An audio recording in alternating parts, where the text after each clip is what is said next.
احنا يوم السبت بس. بدايته كان عمله بس 1875. على زمن الزمن. القلعة بوسطة دي تقريبا كانت أول كاميرا ألوان نزلت من 1698. بس إيه أقيم حاجة عندك هنا؟ حاجة من أيام الملك فاروق.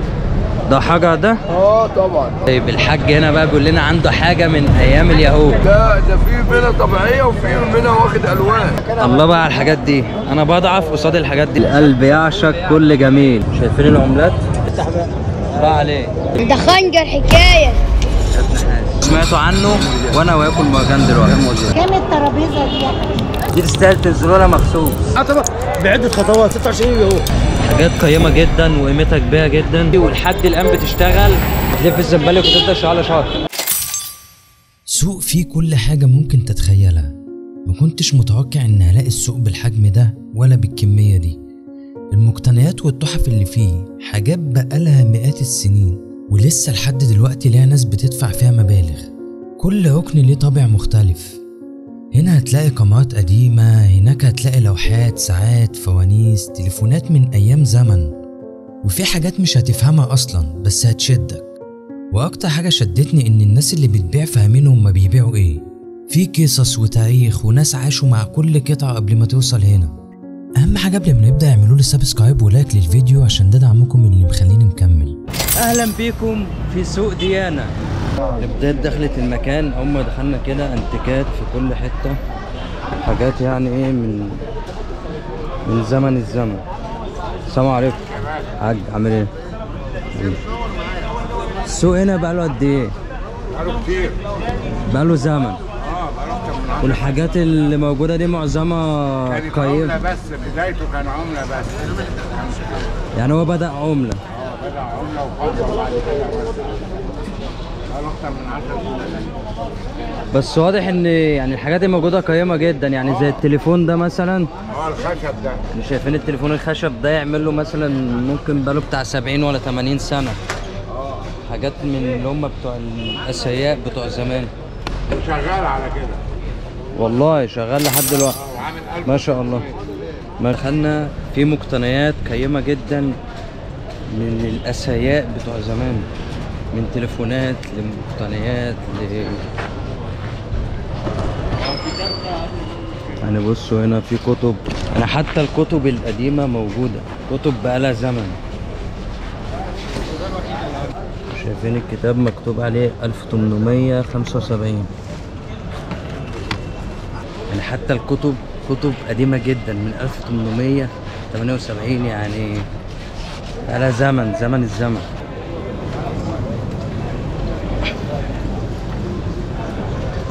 القلعة بوسطة دي تقريبا كانت أول كاميرا ألوان نزلت، كانت بعد الكاميرات الروس الأبيض وأسود. دي كانت أول حاجة نزلت ألوان. ما شاء الله، يعني في مقتنيات نادرة جدا إن الواحد يلاقيها في أي مكان تاني. حتى عدد التليفون، شايفين دي التليفونات بتاعت زمان جدا، اللي هي حاجات بتاعت السبعينات.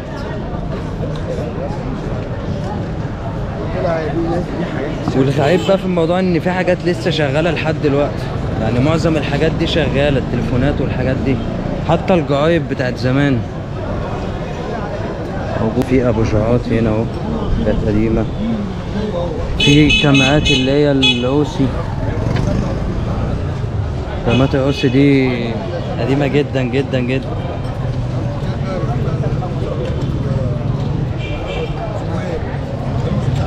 طبعا زي ما انتم شايفين ناس جايه من كل حته عشان تشتري الانتيكات وتتفرج على الانتيكات. يعني الموضوع يعني حتى لو الواحد مش هيشتري حاجه هو زياره ممتعه. وادي اهو اخبار تاني، حاجه قديمه جدا من ايام الرئيس الراحل محمد حسني مبارك.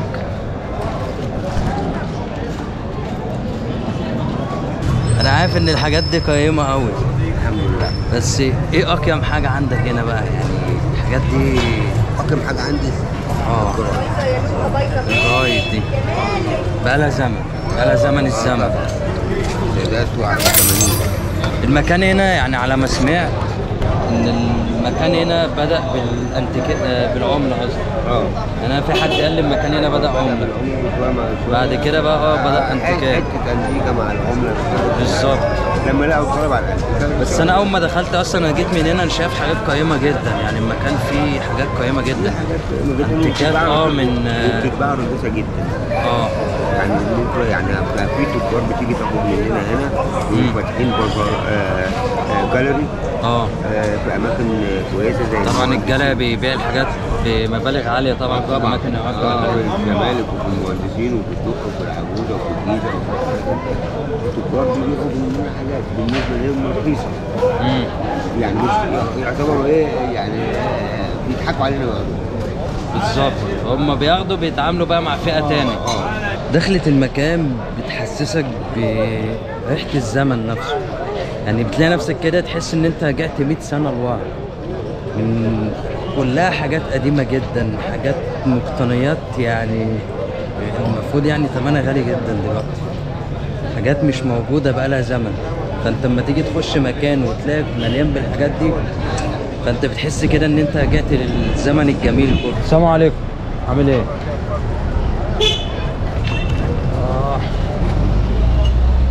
شايفين الحاجات دي؟ هي دي عملات ولا ايه دي؟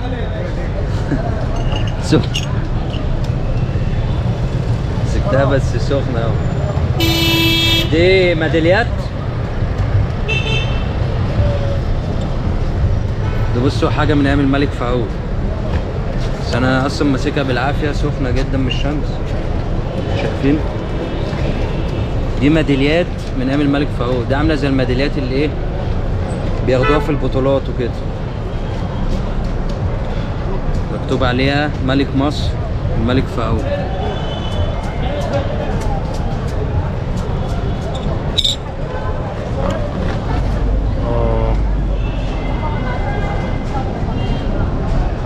ودي عملة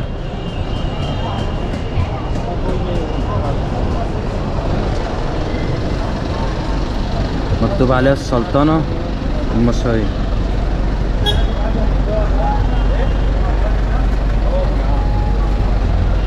فؤاد السلطان.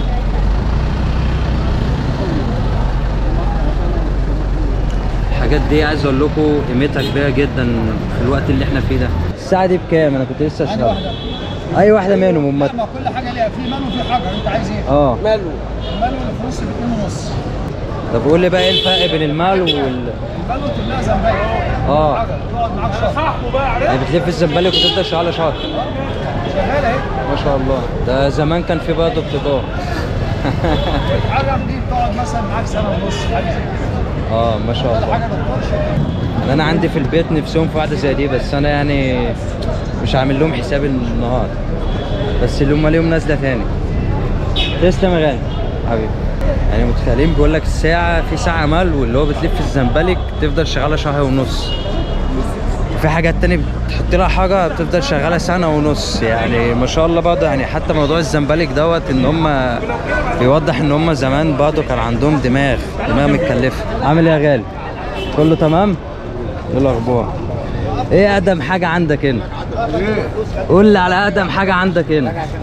والله كلها تعب وانتيكات قديمه. يعني حاجات مثلا من السبعينات مثلا، نرجع ونرجع قبل السبعينات كمان. ما شاء الله.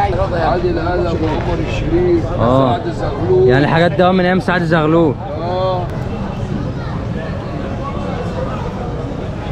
الكلوب ده كان قبل ما يكون في اصلا في كهرباء ولا لمبات ولا الحاجات دي، فكان في زمان الكلوبات دي كنت تلاقيها متعلقه عند الفكانيه، موجوده في القهاوي بتاعت زمان جدا.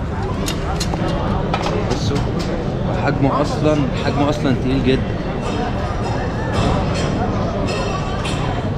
ده حجر ده؟ طبعا ده طبيعي ده. شايفين ده حاجة طبيعي سبحان الله. شايفينه عامل ازاي؟ بس له عامل زي اللسان كده وشفاف من النص. سبحان الله على وضعه على كده. بص بقى، القلب يعشق كل جميل. حفلة كاملة لأم كلثوم. الحاجات دي شغاله. شغال. تليفونات بقى، التليفونات الجميله. ده راديو قديم جدا الخشب اللي هو بيطلع بقى في المسلسلات القديمه والافلام القديمه. شايفين في تشكيله ما شاء الله يعني حلوه قوي. اكيد زينا انت بتشتغل بالكاميرات بالعدسات اللي هو بقى بتركبها على السوني والادابتور والكلام ده. انا بص يعني مش انا لوحدي اللي بعمل كده. طيب الحاج هنا بقى بيقول لنا عنده حاجه من ايام اليهود. السلام عليكم، عاملين ايه؟ وانت طيب؟ بص يا باشا حاجه جميله. بص الجمال. بص الحاجات التمثال ده بقى يعني شكله غريب جدا. انا هاجي لك بقى. لا ده خدها يا استاذ. شايفين عامل ازاي؟ وريني الحاجات اللي ده تمثال نحاس ده صح؟ نحاس اصلا. ده نحاس بس شكله يعني هو شكله مخيف اولا بس هو شكله غريب. طب حد قال لك على ده مثلا بتاع ايه او تمثال ايه؟ هو تمثال عامة قديم. شغل قديم بتاع زمان. وشوف بقى ايه، وشوف نمرتها قديمة. شوف عمرها قد ايه بقى. لا هي كده حاجة جميلة قوي يعني. والله انت زي العسل. حاجه ما شاء الله والله. والله بص هنا السوق بص في عجايب. في حاجه تاني برضه. دي بقى ايه؟ باناسونيك دي اللي هي احدث من دي شويه. احدث من شويه حاجه بس دي بقى اللي حاجه ايه، حاجه على الفن القديم مش القديم. في بقى في المكوى القديمه السانيو القديمه بتاعت زمان دي. المكوى بتاعت زمان جدا. حاجه قديمه قوي. بص انا عايز اقول لكم انا حضرت المكاوي دي. يعني انا بقى من التسعينات. قديمه. يمكن صعب ما تعرف الموضوع ده. بس انا حضرت المكاوي دي. قديمه. بص اسمها سانيو. بس دي نضيفه. لا حاجه بص سانيو. بص حضرتك حاجه صوره يعني سانيو. هي حاجه قديمه. هنا سوق ديانه. هنا تاريخ في الحاجات الاثار. دي حاجه قديمه بس نضيفه جدا. باين سانيو مفيش منها، دي جديده. كان بتيجي من بره دي على فكره. لا ما شاء الله باين عليها. بصوا دي عدسه.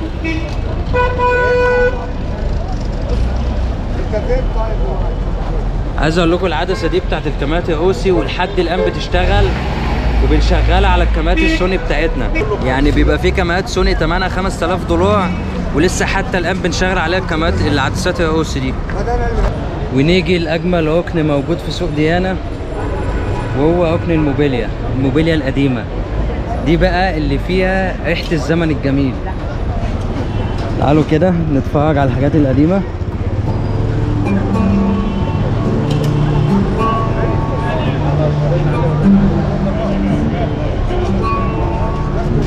الضوء القديمه دي الحاجات اللي كانت موجوده في القصور القديمه بتاعه المماليك. حاجات بقى مئات السنين.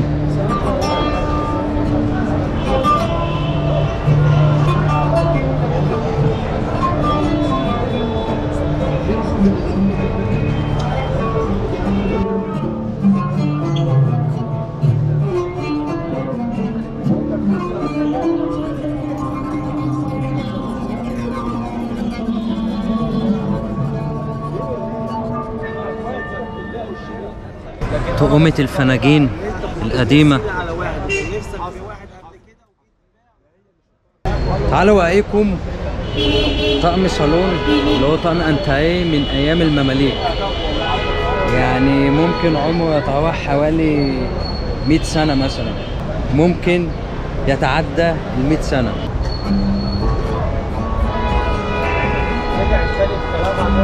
شايفين؟ وانا كلمتي برضه واحده ب 6000 جنيه مش هينزل عشان انا سبت لهم كتير بقى. بس الكلام خليها كلمتك واحده ولا كلمتنا واحده. ما شاء الله حاجه جميله جدا ولسه فيها ريحه الزمن الجميل. طيب انا بعد ما شفت الموبيليا العظمه دي والاساس العظمه ده، فانا كان لازم اسال صاحب الحاجات دي سؤال واحد.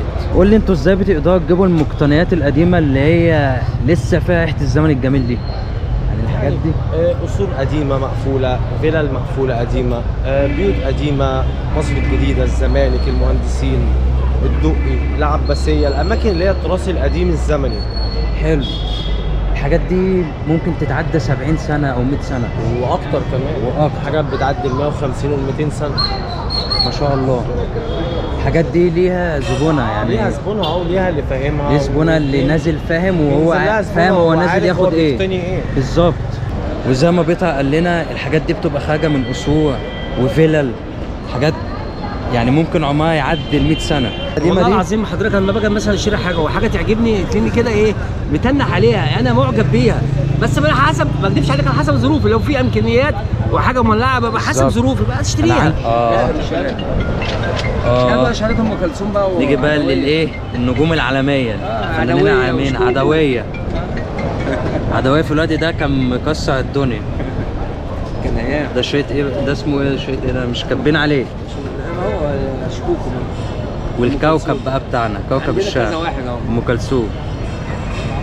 عايز اقول لكم انا غاوي اجيب الحاجات دي اصلا، يعني بحطها عندي كده في الاوضه عندي.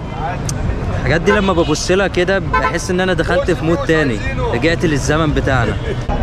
فؤاد ده كان من ايام الجيل بتاعنا، كان من التسعينات. انا كان معايا التليفون ده بقى. عايز فرجه برضه خد التليفون ده نوكيا. النوكيا ده اما نزل كان معايا، خد معايا وقت حلو بقى ساعتها. ولا كان في نت في الوقت ده، ولا كان في جوجل، ولا كان في الكلام ده خالص. كان بالشيء يعني كان ليه سعر. والله يعني التليفون ده كان ليه سعر. تخيل اللي كان معاه الموبايل ده وقتها كان انت عارف بنبيعه كده ب 200 جنيه 250 بالمشي، يعني 200 ده يستاهل اكتر من كده. تعالوا بقى للجزئيه اللي انا بحبها، وهي الجزئيه بتاعت السوق. هنا في البومات سوى للفنانين والفنانات، في كتب قديمه وفي نوتس. السلام عليكم، عامل ايه؟ كله تمام؟ السؤال بقى هو ايه ده؟ دي الافلام. ها؟ صور بروجيكتور بتاعت الكاميرات القديمه، بتاعت البروجيكتور بتعرض على الشاشه مش بيصور. يعني ده بروجيكتور بيعرض صوره واحده تحط لها الفيلم. واحده او 100. ده زي ما انتم شايفين كده، المفروض اللي هو زي فيلم كده للبروجيكتور القديم، تركب له الفيلم يعرض لك الفيلم بتاعك كده. دي منظر طبيعي، في كذا اشكال. هل في ناس كتير عارفه المكان هنا، عارفه السوق هنا؟ في ناس كتير مش عارفاه، في ناس عارفاه متعوده على فيه. احنا بنمشي من الساعه 12 الساعه 12 بالليل بيكون في ناس انا عن نفسي انا والناس اللي جنبي بنبعد من 12 لحد امتى بقى بتفضلوا مثلا لحد موجودين؟ النهارده مثلا بعد المغرب، يعني بتفضلوا قاعدين لحد المغرب. ناس غاويه شويه الانتيكات جدا. شفت ورق من ده وكرتون فاضي من هناك. شفت ورق من ده اللي خد الازازه. كام الترابيزه دي يا حبيبي؟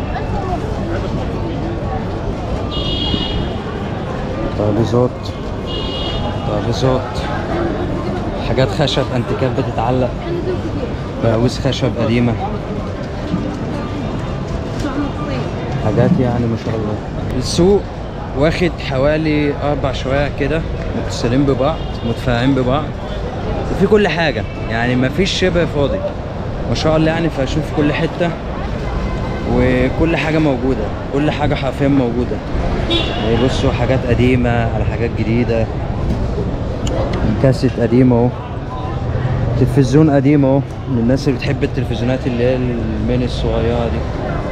نيجي بقى للحته اللي انا نفسي ادخل فيها بصراحه. السلام عليكم. يعني الجزئيه دي بصراحه نفسي ادخل فيها، يعني نفسي افهمها، لان انا غاوي خواتم وفضه وبتاع، ونفسي افهم في الحجاره والكلام ده. زي ما انتم شايفين كده في حجاره اشكال والوان، حجاره طبيعيه وحاجات معموله كده صناعيه، وحاجات زي ما قالوا لنا قبل كده بتبقى مرشوشه متلونه. يعني زمان كانوا غاويين اللي هي الحاجات النحاس دي. في العصر القديم كان من اقيم الانتيكات، والحاجات دي كانوا بيحبوا يقتنوها ويعلقوها عندهم على الحيطان. السلام عليكم. شايفين كل دي مقتنيات نحاس. عامل ايه؟ والله الحمد لله كله تمام. احنا حضرتك هنا في وسط البلد في سوق اسمه سوق سينما ديانا جنبينا. السوق اتسمى على السينما اللي هي ايه، سينما ديانا. السوق زي ما بيقول لكم اتسمى باسم السينما ديانا، اسمه سوق ديانا اللي هي في وسط البلد. موجود في كل حاجه قيمه. قول لي بقى معايا ابني ده لو ما اخذ بعلمه الشغلانه ان هو يشتري الحاجات الانتيكات القديمه من بتوع الخرده، بيجيبوها من الفلل ومن الناس المقتنيه البشوات يعني زمان. حاجه جميله اللي انت علمته ازاي يتعامل ازاي يتعامل، يعني ياخد خلفيه عن الدنيا وعن اللي ماشي فيها والتجاره والحاجات دي. ازاي ان هو يتاجر في الانتيكات والحاجات دي حاجه من يعني جميله جدا، يعني غير ان هي فن هي تجاره. ايوه. الحاجات النحاس دي بقى قديمه ولا حاجات النحاس دي خناجر قديمه وفي خناجر جديده، ده ليه ثمن وده ليه ثمن. خناجر النحاس دي افتح كده ويسكايو كده الحرب. ده خنجر حكايه. فين؟ حاجات نحاس في منه كذا شكل، هات الاشكال كده افتح بقى عليه. شايفين في اشكال كتير جدا. عقد اللولي اهو مع عم بدر. هو ده العقد اللولي بقى اللي بنسمع عنه. طول عمري بسمع العقد اللولي، بس هو العقد اللولي هو ده العقد اللولي. وفي عقد فيروز، وفي اللي هو الاباء النحاس ده. هات العقد الازرق ده فيروز. لا الازرق اللي على الصينيه، اللي هو اللي تحت ده. الازرق اللي في الصينيه، اللي في الصينيه تحت اهو. ده عقد فيروز. ده عقد فيروز طبيعي ده. بس الفيروز ده حاجه صيناوي صح؟ وفي عندنا سبح لحد 125,000. كهرمان في عقيق ب 1000 جنيه، وفي كهرمان عامله 125,000 موجوده هناك على الفيروز. ما شاء الله. شايفين الحاجه الفيروزي دوت؟ في ساعات قديمه، يعني حتى لو حد محتاج ساعات ينزل هو حظه بقى ينقله ساعات بقى. سايكو بالظبط.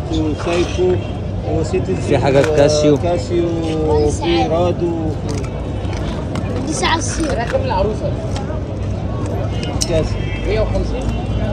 دي كاسيو اهو. وبتاع النجم ده بيشتغل اسطوانات وراديو وكاسيت كل حاجه. ده من كاسيتات العظمه بتاعت زمان. وده راديو قديم اهو. ده بقى الراديو القديم جدا بتاع زمان الخشب. يعني الحاجات دي لحد دلوقتي انا بشوفها بدخل فايحه كده من قلبي.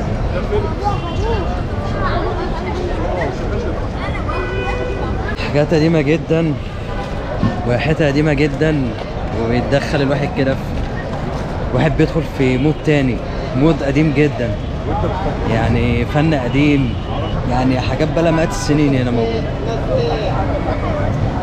حجم السوق كبير جدا زي ما انتم شايفين. انا عمال بلف اهو، وكل ركن في السوق وليه طعم مختلف وليه ريحه مختلفه. يعني الحاجات هنا ما شاء الله زي ما انتم شايفين. السوق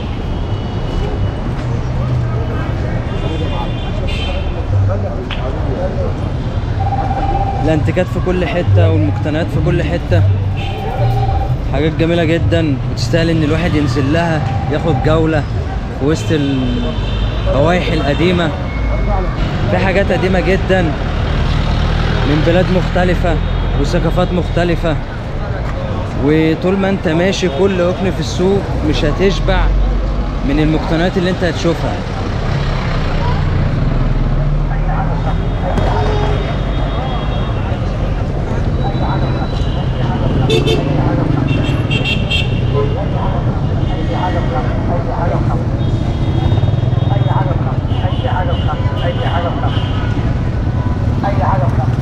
تلفزيونات. تعالى بقى نشوف التلفزيونات اللي هي اول تلفزيونات نزلت، واول اضاوي نزلت من ايام الاضاوي الخشب والفليبس. شايفين؟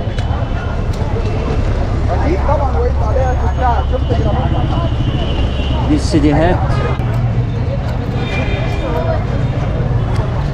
دي آلة كاتبة قديمة جدا زي اللي كنا بنشوفها في الافلام الابيض واسود.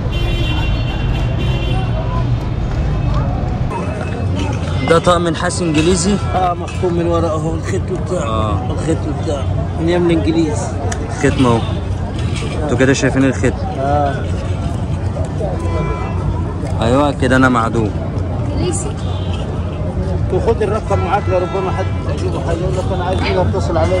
ده طقم نحاس انجليزي، واللي يعجبه حاجه ينزل لعم بدر في السوق. هو خد الرقم وخليه معاك. انت بتقف فين هنا؟ انا بقعد قدام مطعم التوحيد اهو اشتغل. ده مطعم التوحيد بالظبط.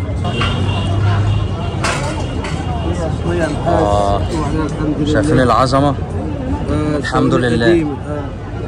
الحمد لله رب العالمين. يعني صواني منقوش عليها بالنحاس. ودي منقوش عليها. اتفضل يا سيدي.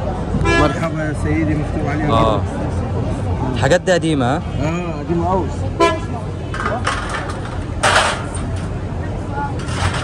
الثانيه ديت. قول لي بقى مثلا صينيه زي اللي عليها الحمد لله دي. يعني تعمل كام؟ الصينيه اللي عليها الحمد لله دي عامله 800 جنيه. ما شاء الله. حوالي 2 كيلو الا ربع. شايفين الحاجات دي بقى اللي كانوا بيطلعوا؟ دي فناجيل نحاس اللي كانوا بيطلعوا بقى في الافلام القديمه. كانوا بيطلعوا بقى في الافلام القديمه. وده نحاس واخد طله فضه واخد ختم. شايفين ده بقى اللي هو ايه؟ ده اللي هو بيسموه الاندرلاين دلوقتي. يعني صينيه مكتوب عليها البراد.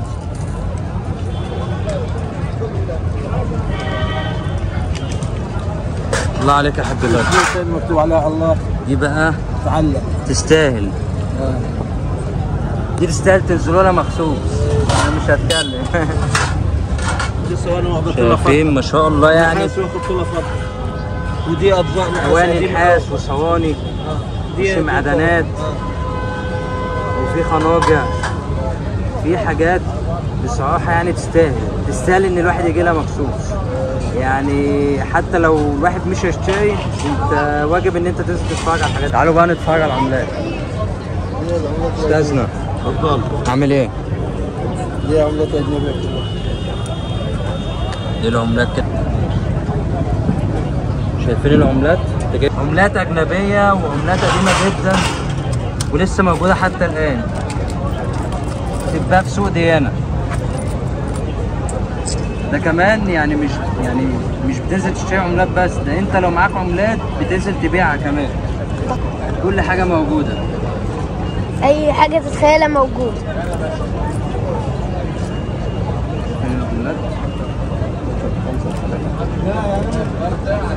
الحمد لله. بس العملات كلها اهي. الراجل الطيب ده جاي نبص على العروض حاجات الحجوره. فطران شفاف. فطران شفاف. ودي اسمها مستكة ألماني. ودي مستكة ألماني. شايفين؟ مستكة ألماني. دي كهرمان. ودي الكهرمان اللي أنا إيه؟ كل ما بعدي على مكان بيوروني الكهرمان دي. يعني واضح إن هي موجود منها. سندالوس. دي مستكة تشيكي. دي مستكة تشيكي. مستكة تشيكي. دي مستكة شفاف. دي المستكة الشفاف. دي مستكة عراقي شفاف عراقي. السؤال بقى، الحاجات دي معظمها طبيعية ولا كل اللي شفناه ده طبيعي؟ كل اللي شفناه دي حاجة طبيعية. ايوه ده عقيق. عقيق. وعين العقيق بقى عشان انا بسمع عنه. ده عقيق سليماني. بسمع عن العقيق وما شفتوش لحد دلوقتي. ده عقيق سليماني. ده عقيق سليماني. ماشي. الله. ده عقيق برضه. الله. ده عقيق على فضة. ده عقيق على فضة. شايفين الجمال؟ شايفين الجمال بتاع دي الاكسسوارات اللي كانوا بيلبسوها بقى زمان. ده عقيق على فضة. صح كده؟ ده عقيق على فضة. يعني الزمن دوت كان فن كان الناس نزيهة تحب تلبس حجوره كريمه والحاجات دي. ده مرجان. المرجان بقى سمعتوا عنه وانا واكل مرجان دلوقتي. ده المرجان يا جماعه. اللهم صل على محمد. دي حجار. دي احجار كريمه. بص ده اسمه مزايكو فرعون.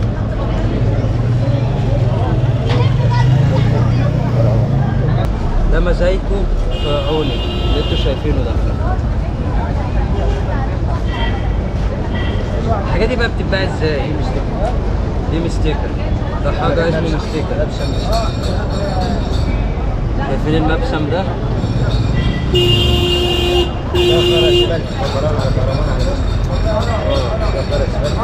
قول لي بقى الحاجات دي بقى يعني اللي بياخدها بيتباع بالجرام. الحاجات دي بتتوزن. تمام. اللي بياخدها بقى بيحطها في خاتم مثلا دي حاجه خاتم زي كده، بيحطها في سلسله. دي خواتم فضه حاجه طبيعيه. الحاجات دي فضه؟ فضه بقى مصري ولا فضه؟ فضه 925. شايفين فضه ايطالي 925. وانا غاوي فضه زي ما انتم عارفين. الخاتم ده فخم جدا بس بكباه جدا عليا. بس زي ما انتم شايفين كده، شايفين شكل تشكيلة. قول لي بقى اسعار مثلا يعني خاتم فضه زي كده يعمل كام؟ يعني ممكن مثلا 30 كل حاجه ليها سعر. الحاجات دي متطعمه بالفضه زي ما انتم شايفين كده. مش عارف هتاخدوا بالكم ولا لا، بس هي متطعمه بالفضه. اللي هي المستيكات شيك اهو. شايفين شكل المستيكه الطبيعيه. حاجات جميله جدا ولطيفه وبتاخدك كده في مود جميل قوي يعني بصراحه. السوق محتاج عشان تفحصه مش هيأدي فلوس ورغم ان هو صغير. فهو لا انا شايف ان انا محتاج اجي كذا مره. ليه؟ بتبص مش محتاج تمشي كده وخلاص على الفرش، لا.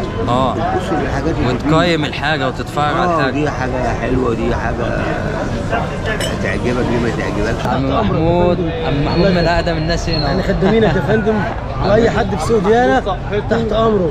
احنا يوم السبت بس يبدا الساعه 6 صباحا الى الخامسه مساء او 6 مساء. تقاطع عماد الدين امام سينما مدينه بلد، تقاطع الالفي. تمام. بستان الدكه ممكن يجي من شارع علي الكسار او نجيب الريحاني او 26 يوليو اللي في العتبه بعده خطوات. 26 يوليو اهو. تمام. واي حد من طرفك احنا خدامينه يا فندم. حبيبي عم محمود. بيتر جورج عم محمود قال لكم على العنوان وبيشتغلوا من الساعه كام لحد الساعه كام؟ حبيبي. وقال لكم كل تفصيل. تسلم يا عم محمود. بجد انا جولتي في السوق المره دي انا مبسوط جدا. شفت حاجات مختلفه كتير، شفت حاجات قيمه قوي. ما شاء الله يعني لسه العصر الزمني موجود في قلب السوق. وبكده نقدر ننهي الفيديو بتاعنا، وان شاء الله تشوفونا في فيديو جديد، وما تنسوش دعمكم باللايك والسبسكرايب، واستنونا في فيديو جديد.